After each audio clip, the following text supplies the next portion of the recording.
People को केवल एक बार ही जल चढ़ाने से क्या फल मिलता है? आज की इस अत्यंत महान कथा के माध्यम से हम आपको बताते हैं कि पीपल को जल चढ़ाना कितना महत्वपूर्ण है।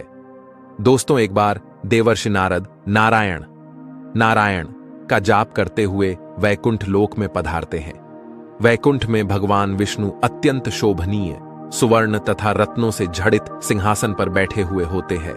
वैकुंठ के द्वार सुवर्ण से बने हुए होते हैं। देवर्षि नारद वैकुंठ के द्वारों को पार करते हुए जिस स्थान पर भगवान विष्णु बैठे हुए होते हैं वहां पर पहुंच जाते हैं और भगवान विष्णु को प्रणाम करते हैं। देवर्षि नारद को देखकर भगवान विष्णु कहने लगते हैं, हे देवर्षि, आइए, वैकुंठ में आपका स्वागत है। देवर्षि नारद प्रसन्नता से भगवान विष्णु को बारंबार प्रणाम करते हुए कहते हैं, हे सृष्टि के पालक, संसार का संचालन करने वाले जनार्दन, समस्त भूतों में आप ही का वास है। तीनों लोकों में आपकी ही माया फैली हुई है। आपके चरणों में कोटि कोटि नमन। भगवान विष्णु मुस्कुराते हुए कहते हैं, हे देवर्षि, आज आप द्विधा में दिखाई पड़ रहे हैं। अवश्य ही आपके मन में कोई शंका उत्पन्न हो रही है। अवश्य ही आप आज कोई समाचार लेकर आए हैं। देवर्षि कहते हैं, हे प्रभु, आप तो सर्वज्ञाता है। तीनों लोकों में निवास करने वाले सभी प्राणियों के अंदर आप ही का वास है। आपसे कुछ भी छिपा हुआ नहीं है। प्रभु, मैं आज वैकुंठ किस कारण से आया हूं, यह भी आप भली भांति जानते हैं, और यह भी जानते हैं कि मैं किस कारण से चिंतित हूं। भगवान विष्णु कहते हैं, हे देवर्षि, मैं जानता हूं कि आप चिंता में क्यों हैं, और आपकी इस अवस्था को मैं समझता हूं।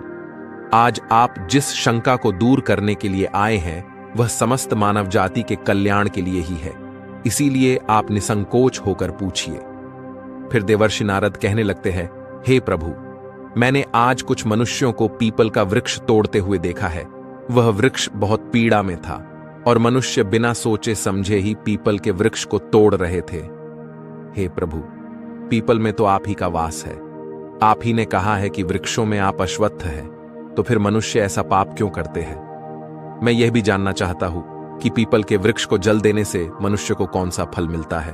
पीपल को जल कब देना चाहिए, किस दिन इसकी पूजा करनी चाहिए? भगवान विष्णु कहते हैं, हे देवर्षि, आप सत्य ही कहते हैं। वृक्षों में मैं पीपल हूं। पीपल के वृक्ष में मेरा ही वास है। पीपल के महत्व को बताने से पूर्व मैं आपको एक प्राचीन कथा सुनाता हूं। इस कथा के माध्यम से आपको आपके सभी प्रश्नों के उत्तर मिल जाएंगे। जो भी मनुष्य इस कथा को एक बार सुन लेता है उसके सारे पाप नष्ट हो जाते हैं। जो इसे बार बार सुनता है उसके सभी दुख दूर होते हैं और उसे धन धान्य की प्राप्ति होती है। पीपल के महात्म्य की इस कथा का प्रचार जो करता है उसे विष्णु लोक की प्राप्ति होती है।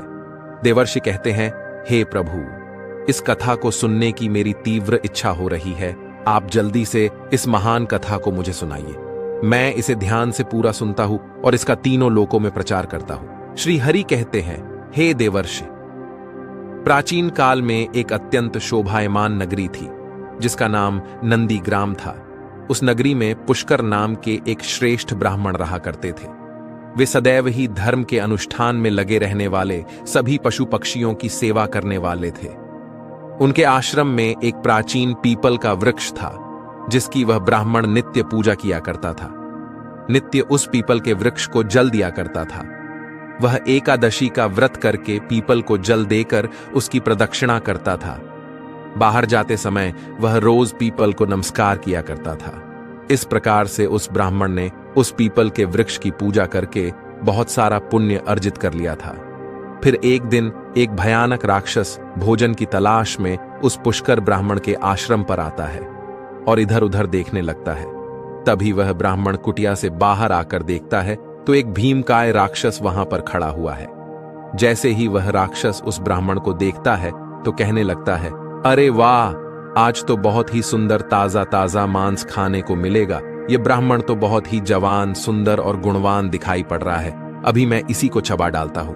उस राक्षस को देखकर वह ब्राह्मण बिल्कुल भी भयभीत नहीं होता है और उस राक्षस से कहने लगता है, हे राक्षस, इस गरीब की कुटिया में तुम्हारा स्वागत है।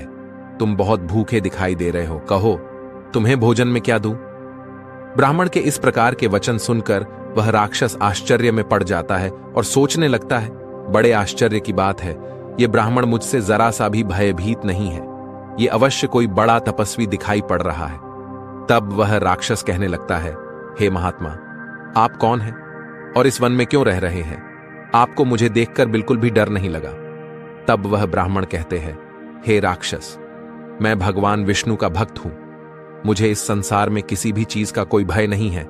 इसीलिए तुम बताओ, तुम्हें क्या चाहिए? तुम्हारी जो भी इच्छा हो वह पूरी की जाएगी। आओ इस वृक्ष के नीचे आसन ग्रहण करो। तब वह राक्षस जैसे ही उस वृक्ष के नीचे चला जाता है तो उसका शरीर जलने लगता है और तुरंत ही उसकी मृत्यु हो जाती है और एक दिव्य मनुष्य उस राक्षस के शरीर से बाहर निकल आता है। उस मनुष्य को राक्षस की योनि से मुक्ति मिलती है। वह मनुष्य बड़ा ही प्रसन्न हो जाता है और उस ब्राह्मण से कहने लगता है, हे ब्राह्मण देवता, यह कैसा चमत्कार है? यह कौन सा वृक्ष है जिसके नीचे ठहरते ही मुझे मुक्ति मिल गई है? तब वह ब्राह्मण कहता है, हे महात्मा, यह पीपल का वृक्ष है। यह साक्षात भगवान विष्णु का ही रूप है। यह सभी पापों का नाश करने वाला है। इस वृक्ष के सानिध्य में आने से तुम्हारे सभी पाप नष्ट हो गए हैं। फिर वह दिव्य मनुष्य स्वर्ग की ओर जाने लगता है। फिर एक दिन यमराज अपने दूतों को बुलाते हैं और कहते हैं, हे दूतों, तुम जाओ और नंदीग्राम में निवास करने वाले पुष्कर नाम के ब्राह्मण को पकड़कर यहां पर लेकर आओ। यमराज का आदेश पाकर वे दूत यमलोक से धरती पर आते हैं और उस ब्राह्मण को जीवित ही पकड़कर यमलोक ले जाने लगते हैं। रास्ते में महात्मा पुष्कर उन दूतों से कहने लगते हैं, हे दूतों, तुम ये क्या कर रहे हो? मेरी तो मृत्यु भी नहीं हुई है और तुम मुझे पकड़कर यमलोक लेकर क्यों जा रहे हो? फिर वे यमदूत कहने लगते हैं, अरे ब्राह्मण, तू चुपचाप हमारे साथ चल। खुद यमराज ने हमें तुझे उठाकर लाने का आदेश दिया है। पता नहीं तूने ऐसा कौन सा भयंकर अपराध किया है। हम भी जानना चाहते हैं कि तूने कौन सा पाप किया है। फिर वह ब्राह्मण शांत रहकर उन यमदूतों के साथ यमलोक जाने लगता है। यम के दूतों को भी बड़ा आश्चर्य होता है। यह ब्राह्मण ना तो विलाप कर रहा है और ना ही दुखी हो रहा है। हम जिन भी प्राणियों को उठाकर लाते हैं वे तो जोर जोर से विलाप करते हैं। फिर वे यम के दूत उस ब्राह्मण को लेकर यमराज के सामने उपस्थित हो जाते हैं। जैसे ही यमराज उस ब्राह्मण को देखते हैं तो वे भयभीत हो जाते हैं और उन दूतों से कहने लगते हैं, अरे दूतों, तुमने ये क्या किया? तुम किसे उठाकर लाए हो? मैंने तुम्हें दूसरे पुष्कर नाम के व्यक्ति को लाने के लिए कहा था, जिसकी मृत्यु हो चुकी है। तुम लोगों ने बड़ी भूल की है जो इन महात्मा को उठाकर यमलोक लेकर आ गए। इनका स्थान यहां पर नहीं है। भगवान विष्णु की भक्ति करने वाले, नित्य पीपल की पूजा करने वाले इन महात्मा को उनकी इच्छा के बिना यहां पर उठाकर लाना घोर पाप है। तब वे यम के दूत कहते हैं, हे धर्मराज, हमें क्षमा करें, हमसे बड़ी भूल हुई है। फिर वे यम के दूत उस ब्राह्मण से क्षमा मांगते हैं और वह ब्राह्मण भी उन्हें क्षमा कर देते हैं। यमराज उस ब्राह्मण से कहते हैं, हे ब्राह्मण देवता, आपकी पत्नी तथा पुत्र आदि बहुत दुखी और व्याकुल होकर रो रहे हैं। कृपया आप वापस अपने घर चले जाइए। अपने दूतों की भूल के लिए मैं आपसे क्षमा मांगता हूं। कृपया आप अपने घर को लौट जाइए। फिर वह ब्राह्मण कहता है, हे धर्मराज, आपको प्रणाम है। इन दूतों से जो भूल हुई है उसके लिए तो मैं उनका आभारी हूं। उनकी भूल के कारण मुझे जीवित रहते हुए आपके दर्शन करने का सौभाग्य प्राप्त हुआ है। ऐसा सौभाग्य बार बार किसे मिलता है? हे धर्मराज, मेरी आपसे एक विनती है। मैं संपूर्ण नरकों का दर्शन करना चाहता हूं, जहां पर पापी मनुष्यों को कष्ट भोगने पड़ते हैं। ब्राह्मण की बात सुनकर यमराज प्रसन्न हो जाते हैं और कहते हैं, हे ब्राह्मण देवता, ठीक है, अगर आपकी यही इच्छा है तो मैं आपकी इच्छा को अवश्य पूर्ण करता हूं। फिर यमराज उस ब्राह्मण को समस्त नरकों का दर्शन कराने के लिए ले जाते हैं। उस पुष्कर ब्राह्मण ने देखा कि पापी जीव नरक में पड़कर कष्ट भोग रहे हैं।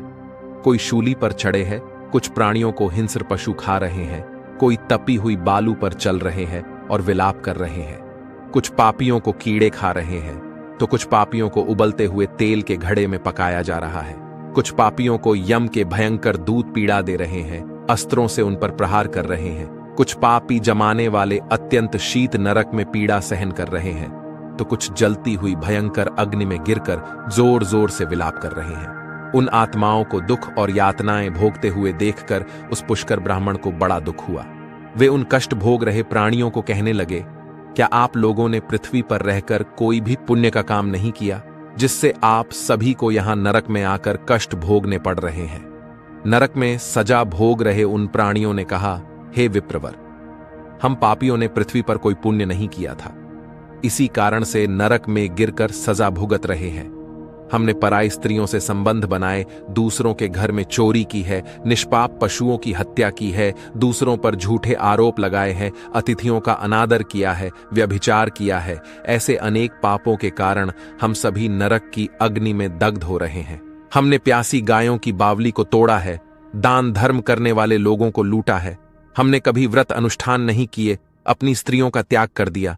हमने अपने मित्रों के साथ दगा किया है तथा झूठी गवाही देकर अनेक निष्पाप लोगों को फंसाया है। इन सभी घोर पापों के कारण हम नरक की सजा भुगत रहे हैं। फिर उस ब्राह्मण ने कहा, क्या आप लोगों ने कभी भगवान विष्णु का एक बार भी पूजन नहीं किया? इसी कारण से आप लोगों की ऐसी भयानक दशा हो गई है। जो मनुष्य पृथ्वी लोक पर रहकर भगवान विष्णु का पूजन करता है, उसकी ऐसी दुर्गति कभी नहीं होती है, उन्हें मोक्ष मिल जाता है। आप लोगों ने कभी श्री हरि के चरणों में मस्तक नहीं झुकाया, इसी से आपको नरक की प्राप्ति हुई है। आप लोगों ने कभी पीपल को जल नहीं चढ़ाया, पीपल को जल चढ़ाने से जन्म जन्मों के पाप नष्ट होते हैं। फिर वे नारकीय जीव कहने लगते हैं, हे ब्राह्मण देवता, हमारा अंतकरण अपवित्र है, हम अपने पापों से भयंकर दुख भोग रहे हैं। नरक की अग्नि से हमारा शरीर जल रहा था, किंतु जो हवा आपके शरीर को छूकर हमारी ओर बह रही है, वह हवा हमें आनंद प्रदान कर रही है। हमारे कष्ट कम हो गए हैं, नरक की अग्नि से हमें कष्ट नहीं हो रहा है। हे धर्मात्मा, कृपया आप कुछ देर तक यहां पर ठहरिए, जिससे हम लोगों को कुछ क्षणों के लिए सुख मिल सके। हम अनेक वर्षों से निरंतर कष्ट भोग रहे हैं, हमारा अंग अंग जल रहा था। हे ब्राह्मण देवता, आपके दर्शन करने से ही हमें संतोष हो रहा है, कृपया आप हम पापियों पर थोड़ी दया कीजिए। फिर यमराज कहते हैं, हे धर्मात्मा, अब आपने नरक देख लिया है, अब आप अपने घर को लौट जाइए। आपकी पत्नी शोक में डूबकर रो रही है। वह ब्राह्मण बोलता है, हे धर्मराज, इन प्राणियों को दुख में देखकर मैं कैसे चला जाऊं? इनकी दुख भरी आवाज कानों में पड़ती है तो मुझे बहुत दुख हो रहा है। आपके यमदूतों के द्वारा मार खाकर अग्नि की ज्वालाओं में गिरे हुए इन नारकीय जीवों की यह दयनीय पुकार सुनिए। इन जीवों के मुख से निकली हुई ध्वनि मुझे सुनाई दे रही है, हाय, मुझे बचाओ, मेरी रक्षा करो। मैं समस्त भूतों के विराजित भगवान विष्णु की आराधना करता हूं। यदि मैं इन दुखी प्राणियों को दुर्लक्ष्य कर दूं तो मेरा जीवन व्यर्थ हो जाएगा। यमराज कहने लगते हैं, हे ब्राह्मण श्रेष्ठ, आपको इन पापियों की चिंता नहीं करनी चाहिए। ये सभी अपने कर्मों का फल भुगत रहे हैं। ईश्वर ने ही इनके लिए इस दंड का प्रावधान किया है ताकि इनकी आत्मा की शुद्धि हो सके।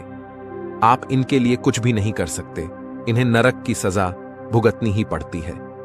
लेकिन फिर भी वह ब्राह्मण नहीं माना और उसने उन नारकीय जीवों को मुक्ति दिलाने के लिए भगवान विष्णु से प्रार्थना करना शुरू कर दिया। वह ब्राह्मण भगवान विष्णु से प्रार्थना करते हुए कहने लगा, हे प्रभु, मैंने सच्चे मन से आपकी आराधना की है, हर क्षण आप ही के नाम का जाप किया है। मैंने अपना संपूर्ण जीवन केवल आपकी भक्ति में ही समर्पित किया है। मैं अपना सारा पुण्य इन पापी आत्माओं को दे देता हूं। आप इन्हें कष्ट से मुक्त कीजिए, इन्हें नरक की यातना से मुक्त कीजिए। हे कृष्ण, हे जगन्नाथ, हे विष्णु, यहां इस नरक में पड़े हुए यातनाओं को भोग रहे जीवों की रक्षा कीजिए। पुष्कर ब्राह्मण के द्वारा इतना कहते ही उस नरक के जीवों को तुरंत कष्ट से मुक्ति मिल गई और सभी नरक को छोड़कर स्वर्ग में जाने लगे।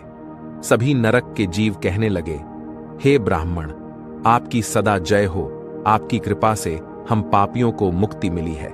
इस प्रकार से गुणगान करते हुए वे सभी नरक के प्राणी स्वर्ग की ओर जाने लगे। किंतु उनमें से कुछ जीव अभी भी उस नरक में ही कष्ट भोगने लगे, उनको मुक्ति नहीं मिली। इस अद्भुत चमत्कार को देखकर यमराज आश्चर्य में पड़ गए। यमराज सोचने लगे, यह तो असंभव है। कौन से पुण्य के प्रभाव से इस ब्राह्मण ने इन नरक के प्राणियों को मुक्ति दिलाई है? फिर उस स्थान पर भगवान विष्णु प्रकट होते हैं। वह ब्राह्मण और यमराज भगवान विष्णु को नमस्कार करते हैं। यमराज भगवान विष्णु से पूछने लगते हैं, हे प्रभु, इस ब्राह्मण ने ऐसा कौन सा पुण्य किया है जो एक ही बार में इसने इतने सारे नरक के प्राणियों को मुक्ति दिलाई है और किस पाप के कारण ये नरक के जीव अभी भी सजा भुगत रहे हैं। तब भगवान विष्णु कहते हैं, हे धर्मराज, इस ब्राह्मण ने पीपल के वृक्ष को नित्य जल दिया है, उस वृक्ष का पूजन किया है, इसी कारण से यह इतना बड़ा पुण्यात्मा बन गया है कि इसमें नरक के जीवों को मुक्ति दिलाने का सामर्थ्य आ गया है। ये जो अन्य जीव अभी भी नरक में कष्ट भोग रहे हैं, इन मनुष्यों ने अपने पूर्व जन्म में पीपल के वृक्ष तोड़े हैं, इसी कारण से इनकी मुक्ति नहीं हो पाई है। जो मनुष्य पीपल को केवल जल देता है वह कभी नरक में नहीं जाता है, उसके अंदर इतना सामर्थ्य आ जाता है कि वह अन्य पापी जनों के पाप भी नष्ट कर डालता है। उसके सानिध्य में आने वाले घोर पापी भी पाप से मुक्त हो जाते हैं। इतना कहकर भगवान विष्णु उस स्थान से अंतर्ध्यान हो जाते हैं। फिर यमराज उस ब्राह्मण को वरदान देते हुए कहते हैं, हे महात्मा, आप धन्य हो, आप पृथ्वी पर सदा निवास करो, आपको मुझसे कोई भय नहीं होगा। जो भी मनुष्य आपके सानिध्य में रहेगा उसे भी कभी नरक की प्राप्ति नहीं होगी, उनकी कभी अकाल मृत्यु नहीं होगी। इस प्रकार से यमराज ने उस पुष्कर ब्राह्मण को वरदान दिया। इस ब्राह्मण ने यमराज को नमस्कार किया और पृथ्वी पर लौटकर आ गए और पहले की तरह नित्य भगवान विष्णु का पूजन करने लगे और पीपल को जल चढ़ाने लगे। भगवान विष्णु नारद से कहते हैं, हे नारद, इस प्रकार से मैंने तुम्हें पीपल को जल देने का महात्म्य सुना दिया है। जो भी मनुष्य पुष्कर की इस कथा को सुनता है उसके समस्त पापों का नाश हो जाता है। तो दोस्तों, इस प्रकार से भगवान विष्णु ने पीपल को जल देने का महत्व महर्षि नारद को सुनाया है। आप भी पीपल को जल अवश्य दें। शनिवार को पीपल के नीचे सरसों के तेल का दीपक अपने पितरों के लिए अवश्य जलाए। प्रत्येक एकादशी के दिन पीपल को जल देकर उसकी प्रदक्षिणा करें। आपके समस्त दुख कष्ट समाप्त होंगे। आपको यह कथा कैसी लगी कमेंट करके जरूर बताएं। जानकारी अच्छी लगी तो वीडियो को लाइक जरूर करें। कमेंट में जय श्री हरि विष्णु अवश्य लिखें।